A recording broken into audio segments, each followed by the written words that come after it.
Audio Jungle.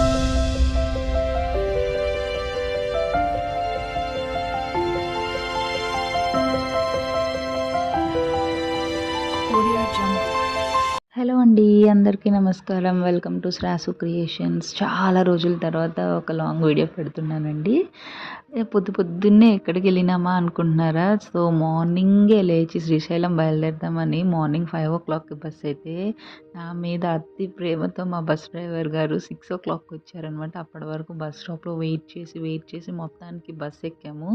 Full sleep వేసేసినాం అనమాట. పొద్దున్నే లేచాం కాబట్టి. ఆ తర్వాత అందరూ ఏంటబ్బా పిక్స్ తీసేసుకుంటున్నారు, ఏంటబ్బా అని గబాలను లేచి చూస్తే వచ్చిందండి ఫస్ట్ దిండి ప్రాజెక్ట్. తెలుసు కదండి, ఇది దిండి డ్యామ్ అనమాట. నాకు తెలిసి నల్గొండ డిస్ట్రిక్ట్ కింద వస్తుందేమో ఇది. సో ఇక్కడ దిండి అంటే కృష్ణా రివర్, ఇది దిండి రివర్ అని అంటారు. దిండియా అనేది మీరు కామెంట్ సెక్షన్లో నాకు చెప్పండి. బట్ అసలు చూడ్డానికంటే వాటర్ ఫ్లో అయితే ఉందండి. ఎందుకంటే ఇప్పుడు మనకి వర్షాకాలం కదా, సో చాలా వాటర్ ఫ్లో ఉండేసరికి చూడ్డానికి బాగుండి వెళ్ళే వాళ్ళు వచ్చేవాళ్ళు కూడా ఆగి మరీ పిక్స్ తీసుకుంటున్నారు. మా బస్ డ్రైవర్ గారు కూడా కొంచెం బస్ స్లో చేసేసరికి మనం వీడియో క్యాప్చర్ చేయగలిగామన్నమాట. ఇక తర్వాత అమరాబాద్ ఫారెస్ట్ ఏరియా స్టార్ట్ అయ్యిద్దండి. అసలు క్లైమేట్ అయితే ఉంటుందండి, అసలు సూపర్. ఎందుకు అంటే ముందు మనకి రైనీ సీజన్లో ఉన్నాం మనం. అది ముందు ఒక బెనిఫిట్. అస్సలు ఎండ అనేది లేదు. ముందు మా ట్రిప్ అయితే హ్యాపీగా ఎండ లేకుండా చల్లగా చాలా హ్యాపీగా అనిపించింది. ఆ తర్వాత ఆ క్లైమేట్లో మనం ఆ ఫారెస్ట్ ఏరియాని, ఆ ఘాట్ రోడ్ని ఎంజాయ్ చేస్తుంటే సూపర్ మస్తు వస్తుంది ఎంజాయ్ అయితే. సో మేమైతే అమరాబాద్ ఫారెస్ట్ ఏరియా, ఇక్కడైతే ప్లాస్టిక్ అయితే నాట్ అలౌడ్ అండి. ఇదైతే మేమైతే అంటే మాది బస్ కాబట్టి ఎవరు ఆపలేదు. కానీ బట్ ఓన్ వెహికల్స్తో వచ్చేవాళ్ళు అని ఏదైనా వాటర్ బాటిల్స్ తీసుకున్నా కూడా నిర్దాక్షిణ్యంగా మనకి చెక్ పోస్ట్ దగ్గర ఆపేసి ఆ వాటర్ బాటిల్స్ తీసి బయటపడేస్తున్నారండి. ఎందుకంటే ఇది టైగర్ ప్రిజర్వేటివ్ ఏరియా కదండి. సో ఎక్కువ టైగర్స్ ఉన్న ఏరియా ఏంటి అంటే నల్లమల ఫారెస్ట్ అని అంటారు. సో మరి ఆ టైగర్ ప్రిజర్వేటివ్ ఏరియా కాబట్టి సో యానిమల్ సేఫ్టీ కోసం అని అలా అని కొంచెం ఆ ప్లాస్టిక్ అయితే కొద్దిగా అవాయిడ్ అయితే చేసేస్తున్నారు ఇక్కడ. సో మనం కూడా వాళ్ళకి కొంచెం సపోర్టివ్గా మనం ఆ ప్లాస్టిక్ అనేది అవాయిడ్ చేసేసుకుంటే హ్యాపీగా ట్రిప్ అయితే సాఫీగా వెళ్ళిపోతుందండి. సో మనమైతే ఆ ఫారెస్ట్ ఏరియా అయితే దాటేసినాము. ఆ తర్వాత స్టార్ట్ అయిందండి ఘాట్ రోడ్. ఆ ఘాట్ రోడ్ గురించి చెప్పాలి అంటే ఎందుకు అంటే మేబీ మేము వెళ్ళింది లాంగ్ వీకెండ్ టైంలో.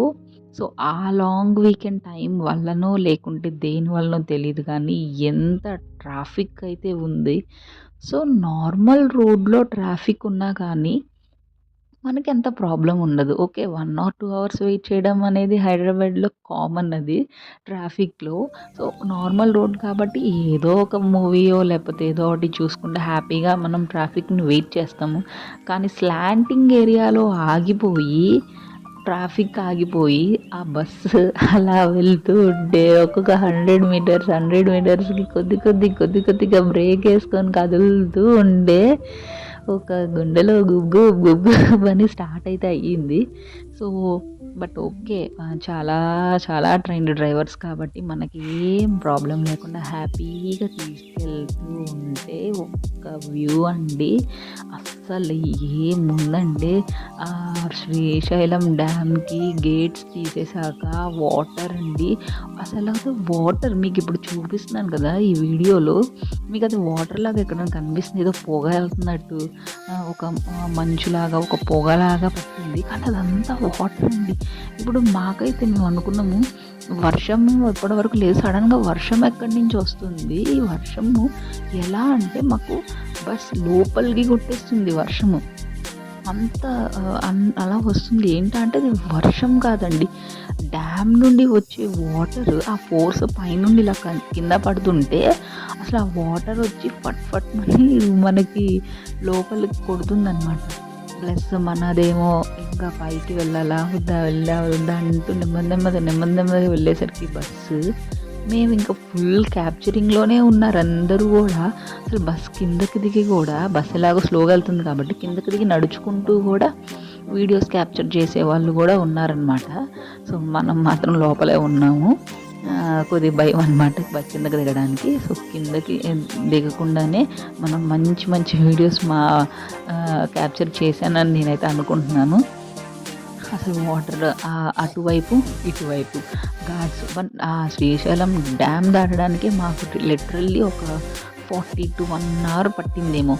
మేము బేసికల్గా 12:30కి ఏమో రీచ్ అవ్వాలి. మేము రీచ్ అయ్యింది 2:33 వేసేసుకోవచ్చు అనమాట. అంతసేపు ట్రాఫిక్ ఉంది. బట్ ఈ వ్యూ చూడడానికి అయితే పర్వాలేదండి, 1 hour వెయిట్ చేసిన. సో ఇది అంతా అయిపోయాక మనము అక్కడి నుంచి అదంతా ఆ ఘాట్ మీకు కనిపిస్తుందండి. ఆ ఘాట్ మొత్తం దాటుకొని మొత్తం అంతా ఆ శ్రీశైలం డ్యామ్ వ్యూ చూస్తూనే ఉంటామన్నమాట. ఇది తప్పకుండా ఎక్స్పీరియన్స్ చేయాల్సిన జర్నీ అండి ఇదైతే మాత్రం. సో ఈ బ్రిడ్జ్ ఉంటుందన్నమాట. ఈ బ్రిడ్జ్ వచ్చేసరికి ఈ బ్రిడ్జ్ అటువైపుకి వెళ్తే మనకి తెలంగాణ బోర్డర్, ఇటువైపుకి వచ్చేసరికి ఆంధ్ర బోర్డర్. సో మనం ఇప్పుడు ఆ తెలంగాణ బోర్డర్ దాటేసి మళ్ళీ ఆంధ్ర బోర్డర్లోకి వచ్చేసినాం. బ్రిడ్జే మనకి బోర్డర్ లెక్కనమాట. సో అక్కడ ఫుల్ ఆఫ్ ఫిష్ మార్కెట్ కూడా ఉంది. అక్కడే పాతాళగంగ కూడా వస్తుంది అనమాట. సో ఫిష్ మార్కెట్ అంతా దాటేసుకొని మళ్ళీ డ్యామ్ దగ్గర నుండి ఘాట్స్ రోడ్ మీదుగా మనం శ్రీశైలం అయితే రీచ్ అవుతామండి. అసలు గేట్స్ కూడా మాకు అప్పుడు తీసింది 3.5 or 4 గేట్స్ మేబీ రఫ్గా తీసింది. 4 గేట్స్ తీస్తేనే ఇంత రచ్చ చేసేసింది అనుకున్నాం మేము. ఇక మొత్తం అన్ని గేట్స్ ఓపెన్ అయితే అసలు ఆ వ్యూ ఎంత బాగుంటుందో కదండి. అది అయితే తలుచుకుంటేనే అసలు భలే ఉంటుంది అనిపించింది మాకైతే. అటువైపు 3 ఇంకా ఇటువైపు 2 ఉన్నట్టున్నాయి, ఇంకా ఓపెన్ చేయాల్సింది. ఇంకా అవి కూడా తీసుండుంటే మాత్రం ఆ వాటర్ ఎలా పడతాయో తెలియదులే కానీ, బట్ అసలు ఆ వ్యూ అయితే చాలా బాగుండిద్ది. అసలు నాకు పాల సముద్రం లెక్కనే ఉందండి. ఆ వైట్గా ఫుల్ ఆఫ్ పాల సముద్రం లెక్క. ఇక ఫైనల్గా శ్రీశైలం అయితే రీచ్ అయిపోయినామండి. సో అక్కడ ఉంది ఇంకా మేము అప్పటి నుంచి ఆ ట్రాఫిక్లో ఒక్కొక్క వెహికల్ దాటుకుంటూనే వచ్చినాం. అంత ట్రాఫిక్ ఉంది. సో ఫుల్ ఆఫ్ అసలు అంటే ఎన్ని వెహికల్స్ ఆగిపోయినాయంటే ఎన్ని వెహికల్స్. మేబీ నేనైతే ఈ టైం సజెస్ట్ చేయను. లాంగ్ వీకెండ్స్ కానీ ఏదైనా హాలిడేస్ అప్పుడు కానీ దయచేసి వెళ్ళొద్దనే నేనైతే చెప్తాను. బట్ మాకు ఆ టైమే కుదిరిందనమాట. సో మేము అలా వెళ్ళామన్నమాట. బట్ అసలు ఎంతసేపు వెయిటింగ్ అంటే నార్మల్ కానీ అలా వెయిట్ చేయడం వల్ల ఇంకొన్ని క్యాప్చర్ చేశాను అనిపించింది. బట్ ఆ వెయిటింగ్ టైం అయితే చాలా ఎక్కువ అండి.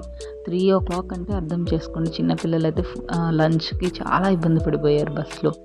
సో మనం అంటే ఒక బిస్కెట్స్ ప్యాకెట్స్ అవి ఇవి తినేసి ఉండగలం, కానీ చిన్నపిల్లలు అలా కాదు కదా. సో అలా మొత్తానికి శ్రీశైలం అయితే రీచ్ అయిపోయినాం. ఇక్కడికి రీచ్ అయ్యాక ఫస్ట్ ఆఫ్ ఆల్ ఇలాంటి లాంగ్ వీకెండ్స్ ఉన్నప్పుడు, ఇలాంటి హాలిడేస్ టైంలో మనమైతే రూమ్స్ బుక్ చేసుకోవడం బెటర్ అండి. రూమ్స్ అనే కాదు, దర్శనం కూడా స్పర్శ దర్శనమే కానివ్వండి, లేకుంటే ఏదైనా కానివ్వండి, ఆన్లైన్లో మనకు అవైలబుల్ ఉండే శ్రీశైలం.com అనే శ్రీశైలం.org gov.in నేనైతే మీకు డిస్క్రిప్షన్లో ఇస్తాను లింక్. ఆ వెబ్సైట్లో మీరు అది బుక్ చేసుకోవచ్చు అనమాట. రూమ్స్ అవైలబుల్గా ఉంటాయి, స్లాట్స్ అవైలబుల్గా ఉంటాయి. మీకు ఏ పూజ కావాలన్నా, ఏ దర్శనం కావాలన్నా. బట్ మేము వెళ్ళిన టైంకి అయితే ఏదీ లేవు అవైలబుల్గా. సరే నార్మల్ దర్శనం అయితే చేసేసుకొని వచ్చినాం. బట్ కళ్యాణం అయితే చేయించినామండి. అది కూడా ఆన్లైన్లో బుక్ చేసేసుకున్నాం కళ్యాణము. సో ఆన్లైన్లో కళ్యాణం బుక్ చేసుకున్నాం కాబట్టి కళ్యాణం కూడా చేయించుకున్నాం. వీడియోస్ అయితే నాట్ అలౌడ్ అండి లోపలికి, ఫోన్స్ అయితే అసలు నాట్ అలౌడ్. సో అందుకని నేనైతే ఏం తీయలేకపోయాను. ఆ రోజు నైట్కి ఇంకా ఫుల్ రెస్ట్లోకి వెళ్ళిపోయినాం. నెక్స్ట్ డే మార్నింగ్ మేము మళ్ళీ అక్కడ లోకల్ ట్రిప్స్ ఏమైనా చేద్దామని ఒక వెహికల్ అయితే మాట్లాడుకున్నాం. పర్ హెడ్ 250 తీసుకున్నారు. ఆటో టైప్ జీప్స్ కూడా ఉంటాయి. మేము ఆటో తీసుకున్నాము. ఒక 8 members ఏమో తీసుకున్నాము. సో అక్కడ ట్రిప్లో ఫస్ట్ తీసుకువెళ్ళింది సాక్షి గణపతి టెంపుల్ అండి. ఇక్కడ సాక్షి గణపతి ఏంటంటే మనకి సాక్ష్యం చెప్తారంట స్వామివారికి, పలానా వాళ్ళు వచ్చారు, అటెండెన్స్ నా దగ్గర, ఒకవేళ ఆయన మర్చిపోయినా ఈయన చెప్తారంట అటెండెన్స్ వేయించుకున్నారు నా దగ్గర అని చెప్పి. సో ఆ తర్వాత మళ్ళీ లలితాదేవి పీఠానికి తీసుకువెళ్ళారండి. లలితాదేవి పీఠం కూడా చాలా అంటే వాన పడుతూనే ఉంది కానీ మాకు క్లైమేట్ అయితే ఫుల్ సపోర్ట్ చేసింది. సో అందువల్ల ముందు మేము హ్యాపీగా లోపలికి వెళ్ళి దర్శనం అయితే చేసేసుకొని వచ్చేసినాము. లలితాదేవి ఆశ్రమం ఇక్కడ అంటే అమ్మవారి పాదాలు ఉన్నాయి. సో అవి దర్శించుకొని వచ్చేసాము. ఆ తర్వాత పక్కనే సాలగ్రామ లింగం అనేది పక్కనే ఉందండి గుడి. సాలగ్రామ గంగాభిషేకం అని ₹10 ₹20 తీసుకున్నారు అభిషేకానికి. ఎలాగో శ్రీశైలంలో మెయిన్ స్వామివారికి అభిషేకం చేయలేకపోయాం కదా, సో ఇక్కడైనా చేద్దాంలే అని చెప్పేసి దానికి వెళ్ళాము. అది కూడా అభిషేకం అన్నీ చేసేసుకున్నాక దాని ఆపోజిట్నే హటకేశ్వర ఆలయం అని చెప్పేసి ఒక చిన్న టెంపుల్ లాగా ఉంది. అది కూడా మనకి ఏంటంటే వీళ్ళు ఆటోలో మేము ఇక్కడ తీసుకుందాం, ఇక్కడ 4-5 ప్లేసెస్ చూపిస్తారు, కానీ ఆ 4 కూడా ఆ పక్కనే ఆ దగ్గర ఆపోజిట్లో ఉండే మనకు అక్కడ తెలుస్తుంది ఇదేనా ఇదేనా వచ్చేసాం అయిపోయిందా అని. ఆ తర్వాత పాలధార పంచదార అండి. యాక్చువల్గా పాలధార పంచదార అంటారు, కానీ బేసికల్గా పాలధార పంచదార అంటండి. శివుని పాలముల నుంచి వచ్చింది పాలధార అంట, శివుని పంచముల నుండి వచ్చింది పంచదార అంట. పంచదార వాటర్ చాలా తీయగా ఉంటాయి అని అక్కడైతే రాశారు. బట్ నేను కూడా తాగాను, కానీ నార్మల్ డ్రింకింగ్ వాటర్ లానే ఉన్నాయండి, బట్ ప్యూర్గా ఉన్నాయి. వాటర్ అయితే చాలా ప్యూర్గా ఉన్నాయి, వితౌట్ ఎనీ ఫిల్టరేషన్స్ అనమాట, చాలా ప్యూర్గా ఉన్నాయి. ఇదిగో మీకు చూపిస్తున్నాను కదండి, అది పంచదార అనమాట. ఇప్పుడు మనం చూసింది పంచదార. వాటర్ అయితే నార్మల్గా ప్యూర్గా ఉన్నాయి. చుట్టూ లొకేషన్స్ ఇంకా మీకు తెలిసిందే కదా, కొంచెం మెట్లు అయితే ఉంటాయండి, దిగి వెళ్ళాలి. బాగుంది పంచదార అయితే ఓకే అండి. తర్వాత పాలధార అసలు పైనుంచి వాటర్ ఫాల్స్ లెక్క అనమాట, అసలు సూపర్ ఉందండి అదైతే. బట్ ఆ రాళ్ళైతే కొంచెం స్కిడీగా ఉన్నాయి, అంటే వానలు పడడం వల్ల ఎలా అని బురదగా అలా ఉన్నాయన్నమాట. జాగ్రత్తగా వెళ్ళాలి. మేమైతే ఇందుకు మేము క్యాప్చర్ చేసాం వీడియోని, ఎక్కువ క్యాప్చర్ చేయలేకపోయినాము, ఫుల్ స్కిడీగా ఉంది. ఆ తర్వాత తీసుకువెళ్ళారండి శిఖరము అంటే మనకి ఇప్పుడు మెయిన్ టెంపుల్ మీద గోపురం మీద త్రిశూలం అవన్నీ ఉంటాయి కదండి, అది ఇక్కడ నుండి నంది నుండి చూడాలట. ఈ శిఖరం దగ్గర మనం ఇక్కడ నుంచి బైనాక్యులర్లో చూడాలండి, పైన బైనాక్యులర్ వ్యూ అనేది ఉంటుంది అక్కడ మనం. ప్లస్ నందిలో నుండి కూడా చూడాలి. ఒకవేళ ఆ నందిలో నుండి కనుక మనకి శిఖరం కనిపిస్తే మనకి నెక్స్ట్ జన్మ అనేది ఉండదు, మోక్షం అని అంటారనమాట. బట్ అంత దూరం ఉన్న ఎక్కడో అండి, ఎక్కడ గుడి మీకు కనిపిస్తుందో, నేను ఎక్కడ గుడి, మనం ఎక్కడున్నాము అక్కడి నుంచి ఇక్కడికి ఏమన్నా కనిపిస్తుందండి? మీరు చెప్పండి. పోనీ మీలో మీరు ఎవరైనా శ్రీశైలం వెళ్ళుండుంటే ఎవరికన్నా శిఖరం ఏమన్నా నంది నుండి చూస్తే కనబడిందా? నాకు కామెంట్ సెక్షన్లో కామెంట్ చేయండి. మాకైతే ఏమీ కనబడలేదు. కొంచెం ఆ బయస్కీప్ నుంచి చూస్తే గోపురాలన్నా కనబడ్డాయి, నంది నుంచి చూస్తే అసలు నిజంగా నాకైతే అందలేదు. పైకి ఎక్కితే మధ్యలో ఆగిపోయాను, సరిగ్గా అందలేదురా. ఏం కనిపిస్తుంది అంటే మామూలుగా ఇంకా వాళ్ళు ఏంటి ఉన్న 5 minutes 10 minutes ఇంకా వెళ్ళండి దిగండి అంటే ఇంకేం కనిపిస్తుందండి. సో మొత్తానికి అలా మా ట్రిప్ అయితే ఎండ్ అయింది. లాస్ట్ అండ్ ఫైనల్ నాకు మళ్ళీ చూడాలనిపించిన శ్రీశైలం డ్యామ్కి మళ్ళీ తీసుకెళ్లారు ఆటో అన్న. ఎందుకు అంటే శ్రీశైలం డ్యామ్ ఒకసారి ఇప్పుడు దగ్గర నుండి చూడండి, డబస్లో చూసింది వేరు అని చెప్పేసి మళ్ళీ తీసుకెళ్ళారు. సో ఇంకా చాలా ఉంటాయండి చూడడానికి. మనకి బోటింగ్ ఉంటుంది అక్కడ, అక్క మహాదేవ గుహలు ఉంటాయి. బట్ మేము అవి ఏమి వెళ్ళాం, మళ్ళీ మేము రిటర్న్ అయిపోయినాము. చాలా simple sweet and 1 day trip అనమాట. సో అసలు ఈ శ్రీశైలం డ్యామే హైలైట్ మా ట్రిప్కి. అస్సలు నాకైతే అదొక్కటే అండి. ఇంకా నేను అసలు ఆ స్వామివారి దర్శనం ఒకటి చాలా దగ్గర నుండి చూసినాము. అంటే మేము స్పెషల్ అతి శీఘ్ర దర్శనానికి వెళ్ళాము చాలా దగ్గర నుండి. ఇది మా శ్రీశైలం ట్రిప్.